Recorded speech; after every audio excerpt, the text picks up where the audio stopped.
আসসালামু আলাইকুম রহমতুল্লাহ। রাসূলুল্লাহ সাল্লাল্লাহু আলাইহি ওয়াসাল্লাম বলেছেন, যে ব্যক্তি প্রতি ফরজ নামাজের পর আয়াতুল কুরসি পাঠ করে তার জান্নাতে যাওয়ার পথে শুধুমাত্র মৃত্যু ছাড়া আর কোনো বাধা থাকে না। সুবহানাল্লাহ। শুধু তাই নয়, আল্লাহর রসুল সাল্লাল্লাহু আলাইহি ওয়াসাল্লাম আরও বলেছেন, যে ব্যক্তি রাতে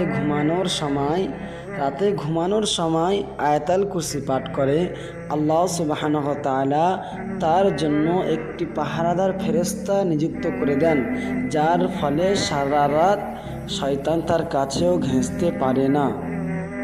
আল্লাহ পাক রব্বুল আলামিন সকলকে এই পবিত্র সূরার প্রতি আমল করার তৌফিক এনায়েত করুক। আল্লাহুম্মা আমিন। ভিডিওটি ভালো লাগলে লাইক, কমেন্ট, শেয়ার করে পাশে থাকুন।